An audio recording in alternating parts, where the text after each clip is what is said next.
اگر ایسا ہے بھی تو تمہیں اس کی فکر کرنے کی ضرورت نہیں ہے. باہر جو گاڑی رکی ہے کیا اس پر تم آئے ہو؟ ہاں وہ ہمارا پاجارو ہے. بس تو ہم تمہارے ساتھ چل رہے ہیں. مجھے پھر خیال آیا ہمارے بارے میں گل خان نے تمہیں اطلاع کی تھی؟ ہاں. کیسے؟ میرا مطلب اس نے رابطہ کیسے کیا تھا؟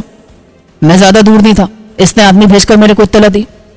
اب یہ میری تلاش میں سرگردہ مرشد کے آدمی کو بھی اطلاع دے سکتا ہے؟ یہ نہیں دے گا, یہ میرے بارے میں جانتا ہے. پھر اسے اپنی زبان میں سمجھا دو کہ یہ ہمارے جانے کے بعد آرام سے بیٹھے اور بلا وجہ کسی سے رابطہ کرنے سے گریز کرے. فتح خان نے گل خان کو سمجھا دیا کہ اسے کیا کرنا ہے اور کیا نہیں کرنا. صبح کے 5 بج رہے تھے. میں نے گل خان سے کہا کہ وہ اپنے باورچی کو بیدار کرے اور اسے ناشتہ بنانے کا حکم دے, کیونکہ ہم روشنی ہوتے یہاں سے روانہ ہو جاتے. گل خان نے اپنے بدمزاج باورچی کو اٹھایا اور وہ بھنبھناتا ہوا چولہے اور برتنوں کے ساتھ لگ گیا. میں نے فتح خان کی تلاشی لے کر اس کے پاس سے 1 عدد موزر برآمد کر لیا. اس نے اس پر بھی کوئی مزاحمت نہ کی. مجھے حیرت ہوئی کہ وہ مسلح تھا اور اس کے باوجود اتنی شرافت سے پیش آ رہا تھا. شہباز خان, میں قسم کھاتا ہے ابھی میں تمہارا دشمن نہیں ہے. ایک بار میں تیرے کو محفوظ جگہ پر پہنچا دے, پھر اپنا حساب کتاب ہوگا. میرا خیال ہے تم نے میری قبر کے لیے جگہ منتخب کر لی ہے اور مجھے وہیں لے جانے کے لیے آئے ہو. میں نے موزر جیب میں رکھا اور بلند آواز سے بیتو کو پکارا, اٹھ جاؤ بیٹا, دیکھو کتنے بڑے بڑے لوگ ہمیں خود لینے کے لیے آئے ہیں. چند لمحے بعد بیتو آنکھیں ملتا نمودار ہوا اور فتح خان کو دیکھ کر ساکت رہ گیا. پھر اس نے بھرائی آواز میں کہا, شوبو بھائی, ہم جاگ رہے یا کوئی خواب دیکھ رہے؟ ہم کو فتح خان کا منحوس صورت نظر آ رہا ہے. یہ خواب نہیں, عزت ماں فتح خان خود یہاں موجود ہے. یہ کیسے یہاں تک آ گیا؟ وہ کہتا ہے نا کہ جب گیدڑ کی موت آتی ہے تو وہ شہر کا رخ کرتا ہے. آج کل گیدڑ جنگل کا رخ کرتے ہیں. فتح خان کی صورت بتا رہی تھی کہ وہ خون کے گھونٹ پی رہا ہے. دیکھو شہباز خان, تم بے شک میرے کو قتل کر دو, پر ایسا بے عزت نہ کرو. او ہاں, میں بھول گیا کہ تم ملک کی چند قابل احترام شخصیات میں سے ہو. خیر, اس موضوع کو چھوڑو. یہ بتاؤ کہ ہم تمہارے ساتھ سفر کریں تو تمہیں اعتراض تو نہیں ہوگا؟ میں تو خود تمہارے کو لینے آیا تھا. یہاں سے کچھ دور میرے ساتھی موجود ہیں, ان کے ساتھ ہم بحفاظت اسلام آباد پہنچ جائیں گے. میں چونکا, اسلام آباد؟ وہ کیوں؟ تمہارے لیے وہیں ایک جگہ منتخب کی ہے جہاں نہ تو مرشد علی کی رسائی ہے اور نہ ہی پولیس کی. لیکن تمہاری رسائی تو ہوگی, اور یہ بھی کم خطرناک بات نہیں ہے.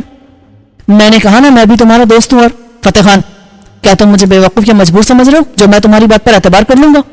تم میرے لیے دشمن ہو اور میں تم سے ہمیشہ ہوشیار رہوں گا, اس لیے بھول جاؤ کہ میں تم پر اعتبار کروں گا یا تمہارے پلان کے مطابق چلوں گا. مرضی ہے تمہارا. اس نے بنا کر کہا اور خاموش ہو گیا. اس دوران میں گل خان کے نکچڑے باورچی نے بک بک پر گل خان کے ہاتھوں زبردست تھپڑ کھانے کے بعد خاموشی سے ناشتہ تیار کر دیا اور میز پر لگا دیا. ہم سب ایک ہی میز پر آ گئے اور ناشتہ کیا. گل خان ایک طرف بیٹھا تھا. اسے اندازہ نہیں تھا کہ ہم اس قدر خطرناک لوگ نکلیں گے. اس نے ہمیں پکڑوانے کے لیے فتح خان کو بلایا تھا اور ہم نے اسے پکڑ لیا تھا. اور زیادہ حیرت کی بات یہ تھی کہ وہ ہمارے سامنے منمنا رہا تھا. ناشتے کے بعد میں نے گل خان سے کہا, 70,000 روپے لاؤ. فتح خان چوکا, 70,000 کس لیے؟ یہ میرا اور اس کا معاملہ ہے. تم نے سنا نہیں گل خان؟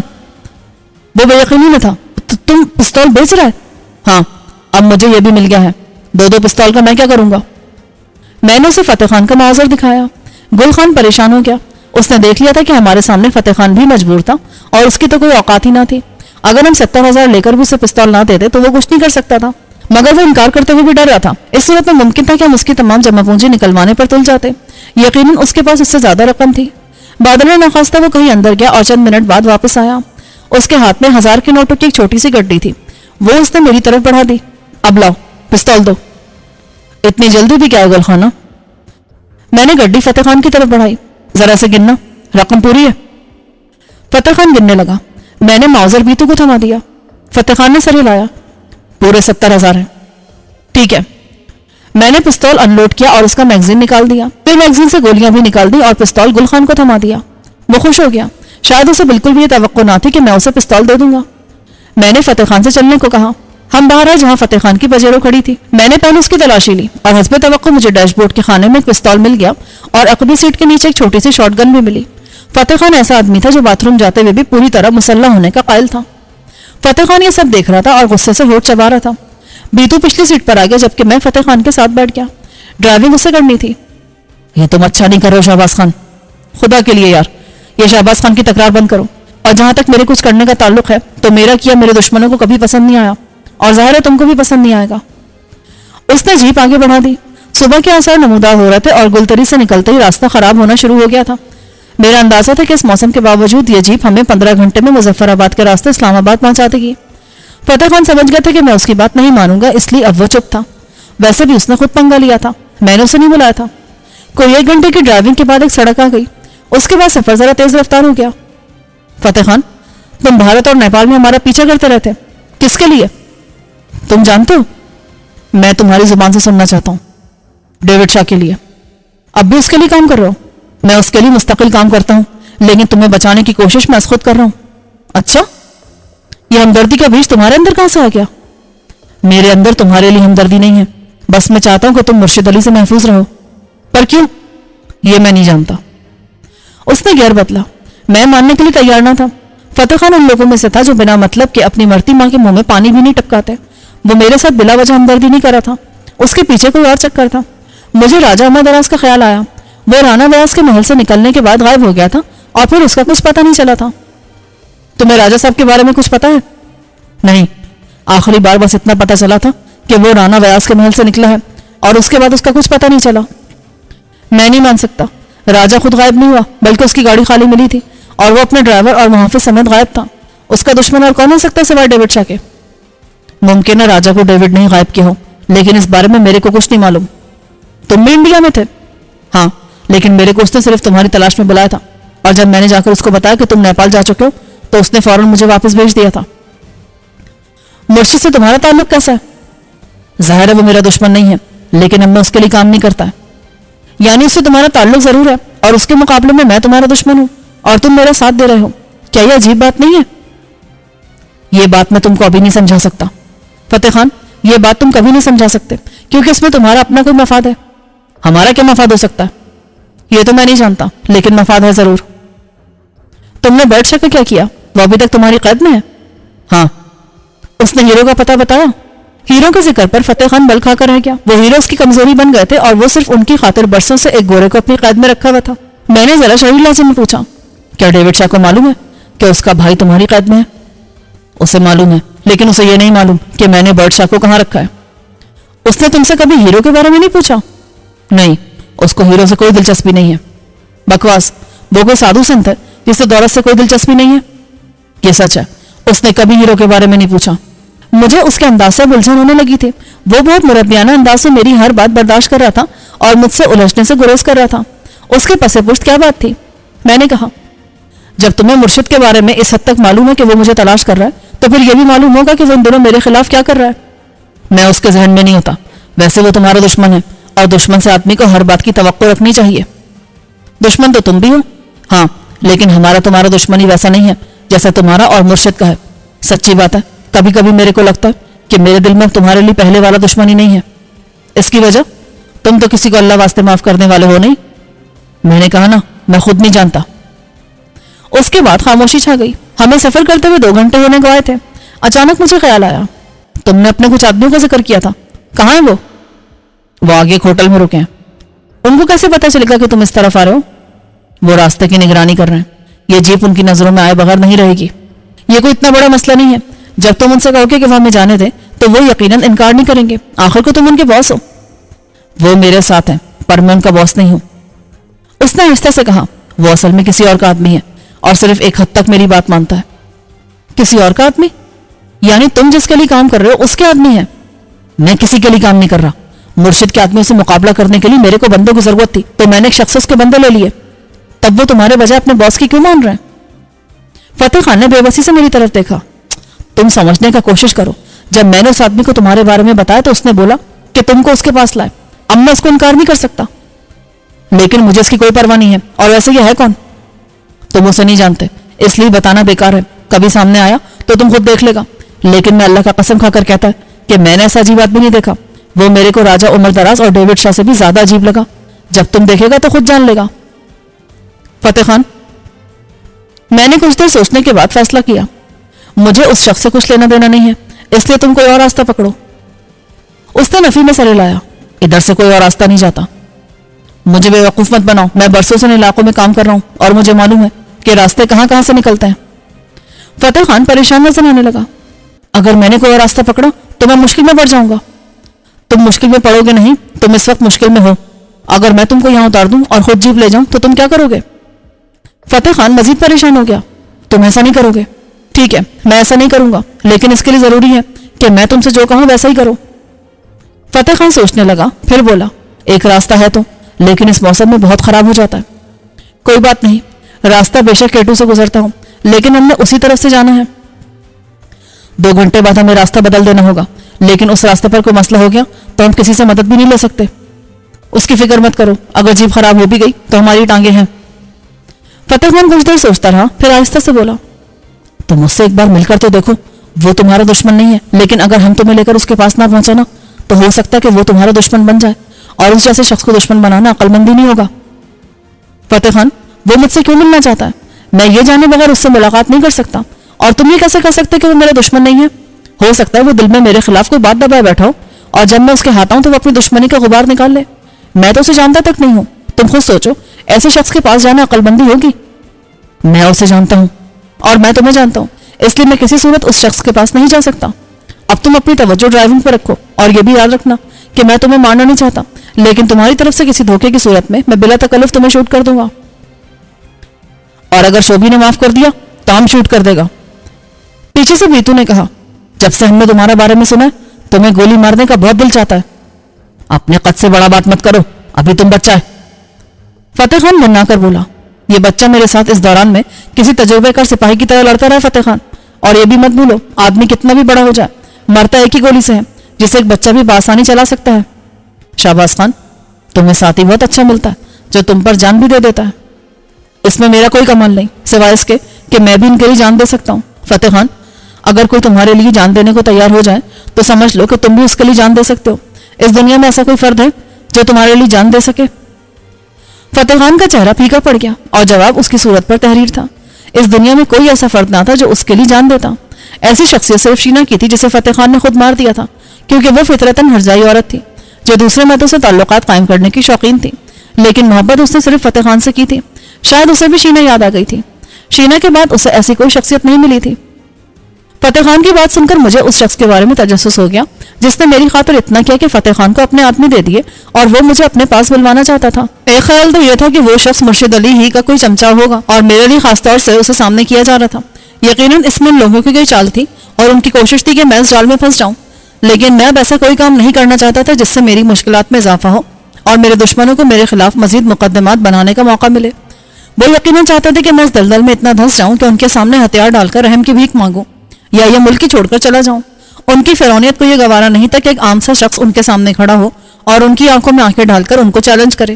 ان کو قدم قدم پر شکست دے۔ مرشد علی کی انا پر سب سے بڑا زخم اس کا مفلوج پڑا بھائی تھا جو جوانی کے زوم میں کسی سانڈ کی طرح دندناتا پھر رہا تھا، اور صرف ایک گولی نے اسے بستر پر پڑا ایک حقیر سا کیچوا بنا دیا تھا۔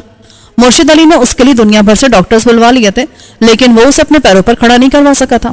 میری تمام مشکلات کا آغاز اسی شخص کی وجہ سے ہوا تھا۔ اس نے مونا کے بارے میں نہایت غلیظ دعویٰ کیا تھا اور ہماری غیرت کو للکارا تھا۔ مرشد کا بھائی زندہ ہے یا مر گیا؟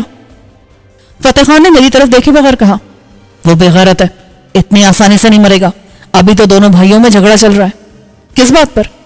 یہی کہ تم ابھی تک زندہ کیوں ہیں۔ ہاں، یہ فرعون سمجھتے ہیں کہ جینے کا حق صرف ان کو ہے اور باقی لوگوں کا ایسا کوئی حق نہیں ہے۔ میں نے سنا تھا کہ مرشد نے اسے علاج کے لیے کہیں باہر بھیجا تھا۔ ہاں، اصل میں مرشد نے اس سے اپنا جان چھڑایا تھا۔ اس نے حویلی کو عیاشی کا اڈا بنا دیا تھا اور گھر والوں کی پرواہ بھی نہیں کرتا تھا۔ اس حالت میں عیاشی؟ ہاں، اس نے شہر بھر سے رنڈیاں جمع کر لی تھیں اور وہ سارا دن اس کا دل بہلاتی تھی۔ میں بے ساختہ ہنسا، نہ صحیح وصل تو حسرت ہی صحیح۔ فتح خان نے سوالیہ نظروں سے میری طرف دیکھا۔ ممکن ہے جلدی اس کی مشکل آسان ہو جائے، شاید، لیکن ابھی اس کا سب سے بڑا خواہش ہے کہ تم اور تمہارا ساتھی اس کے ہاتھ آ جائے اور وہ تم سب کو تڑپا تڑپا کر مارے۔ مجھے اندازہ ہے کہ اس نے کیا کیا پلان بنائے ہوں گے، لیکن وہ سستی کو بھول جاتا ہے جو اصل پلانر ہے، اور اس کا کوئی پلان کبھی ناکام نہیں ہوتا۔ وہ لوگ ایسا باتیں نہیں سوچتا، وہ دوسروں کو انسان سمجھنے کے قائل ہی نہیں ہے۔ پھر بھی تم ایسے لوگوں کے لیے کام کرتے ہو کیونکہ تم بھی انہیں کی طرح دوسروں کو انسان نہیں سمجھتے۔ نہیں، ایسا نہیں ہے، پر مجبوری انسان سے سب کراتا ہے۔ کیا ایک بات پوچھ سکتا ہوں؟ ہاں پوچھو، کیونکہ تم نے بھی ابھی مجھے بہت کچھ بتایا ہے۔ کیا تم اس جنگ کو اب بھی جاری رکھنا چاہو گے؟ میں جنگ جاری رکھنا چاہتا ہوں؟ یہ میں تم سے سن رہا ہوں کہ میں جنگ جاری رکھنا چاہتا ہوں۔ اول تو میں جنگ لڑ نہیں رہا، صرف اپنا دفاع کر رہا ہوں کیونکہ میں بھی مرنا نہیں چاہتا، اور دوسرا فیصلہ مرشد اینڈ کمپنی کا ہے۔ وہ میری جان چھوڑ دیں تو یہ جنگ بند ہو جائے گی۔ ابھی یہ ممکن نہیں ہے، وہ لوگ تمہیں اپنے سامنے جھکائے بغیر نہیں مانیں گے، اور میں کسی کے سامنے نہیں جھک سکتا۔ تب تمہارے لیے بہتر یہی ہے کہ یہ ملک چھوڑ کر چلے جاؤ اور پلٹ کر پھر مت آنا۔ فتح خان نے سپاٹ لہجے میں مشورہ دیا، یہ کیسے ممکن ہے؟ یہ میرا ملک ہے، یہاں میرے پیارے ہیں، ان کو چھوڑ کر میں کیسے جا سکتا ہوں؟ تب یہ جنگ جاری رہے گی، اس کا فیصلہ آنے والا وقت ہی کرے گا۔ یہ بتا ہوٹل کتنی دور ہے جہاں تمہارے ساتھی موجود ہیں؟ ابھی 1 گھنٹے کا سفر ہے۔ سورج نکل آیا تھا اور برف سے ڈھکے پہاڑوں پر اس کی روشنی پھیل رہی تھی۔ سڑک مجموعی طور پر اچھی تھی اور کہیں کہیں اس پر برف زیادہ تھی، ورنہ تقریباً ساری سڑک صاف تھی۔ ہم جیسے جیسے آگے جا رہے تھے مجھے لگ رہا تھا میں اپنے پیاروں کے پاس ہوتا جا رہا ہوں۔ حالانکہ اسلام آباد میں صرف ندیم تھا اور گھر والے گاؤں میں تھے۔ بھائیوں کی پوسٹنگ نہ جانے کہاں کہاں تھی، اور جو لوگ ان دنوں میرے وجود کا حصہ رہے تھے وہ دبئی میں تھے۔ اس کے باوجود یہ احساس بہت قوی تھا کہ میں اپنے پیاروں کے پاس جا رہا تھا۔ یہ شاید نومبر کا آخری ہفتہ یا شاید دسمبر کا شروع تھا، اس لیے بھی برف باری اتنی زیادہ نہیں ہوئی تھی۔ کچھ دیر بعد فتح خان نے کہا، ہوٹل والا جگہ آنے والا ہے، تم نے ابھی تک دوسرا راستہ اختیار کیوں نہیں کیا؟ میں نے مشکوک لہجے میں پوچھا، وہ اس قصبے سے پہلے آتا ہے۔ وادی نیلم سے گزرنے والا راستہ ان دنوں کھلا ہوتا ہے؟ ہاں، لیکن وہاں گڑبڑ ہے، بھارتی فوج فائرنگ کر رہی ہے، اس لیے سڑک ٹریفک کا واسطے بند ہے۔ میں مایوس ہو گیا کیونکہ متبادل راستوں میں سے وہی بہتر تھا۔ سڑک اب ایک بلند پہاڑ کی طرف جا رہی تھی اور یہاں کچھ گھر نظر آنے لگے تھے، شاید اسی قصبے میں فتح خان کے آدمی مقیم تھے۔ اچانک مجھے خیال آیا، فتح خان یہ تمہارے ساتھ کیوں نہیں ہے اور تمہیں اکیلے کیسے جانے دیا؟ انہوں نے جانے نہیں دیا تھا، بلکہ میں ان کو یہاں رکنے کا کہہ کر خاموشی سے نکل گیا تھا۔ میں تم تک پہلے پہنچنا چاہتا تھا۔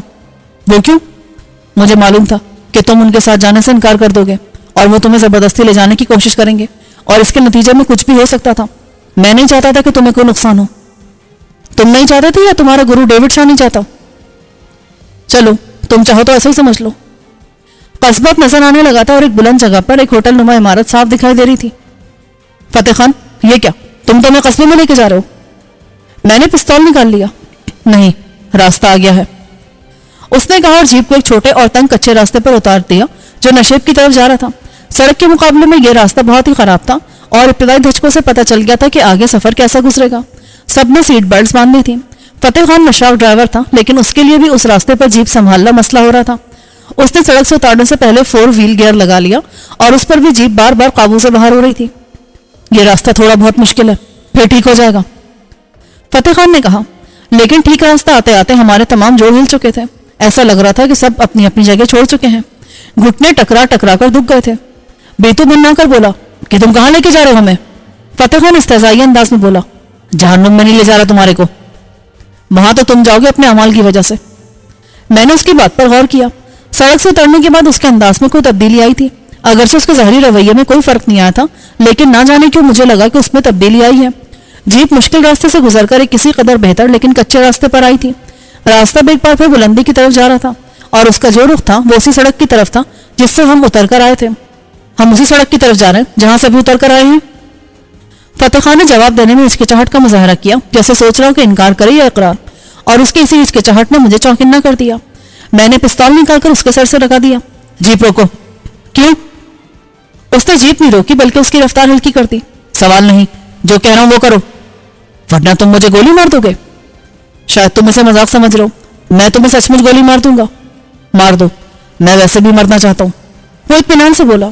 بظاہر تو ایسا لگ رہا تھا کہ فتح خان پاگل ہو گیا ہو، لیکن میری چھٹی اس نے بتایا کہ وہ شاطر کوئی چال چل گیا تھا۔ میں نے ماؤزر کرو کھڑکی کی طرف کر کے ٹریگر دبایا، لیکن پستول سے کوئی گولی برآمد نہیں ہوئی، بس ٹریگر دب کر رہ گیا۔ ماؤزر میں خرابی تھی۔ میں نے پلٹ کر بیتو سے پستول لیا اور اسے بھی فائر کر کے چیک کیا، نتیجہ وہی نکلا۔ میں سن رہ گیا۔ فتح خان نے اتنے اطمینان سے جو اسلحہ ہمارے حوالے کر دیا تھا وہ ناکارہ تھا۔ فتح خان نے اس کی تصدیق بھی کر دی۔ ابھی تمہارا دل نہیں بھرا تو شارٹ گن بھی دیکھ لو۔ یہ سب کیا ہے فتح خان؟ تم نے ہمیں دھوکہ دیا؟ اور دشمن سے تم کیا توقع کر سکتا ہے پاگل کا بچہ؟ فتح خان کی بات سن کر میں نے اس وقت جو حرکت کی اس کی توقع کسی پاگل سے ہی کی جا سکتی تھی۔ میں نے اچانک ماؤزر گھما کر فتح خان کے سر پر رسید کیا۔ اسے یقیناً دن میں تارے نظر آ گئے ہوں گے۔ جیپ ایک تنگ سے راستے پر چل رہی تھی اور ذرا سے گھومنے والا اسٹیئرنگ اسے نشیب میں اتار دیتا۔ اس بات کا امکان تھا کہ ضرب کھا کر فتح خان کا ہاتھ بہک جائے اور ایک ضرب ہم سب کے خاتمے کا سبب بن جائے۔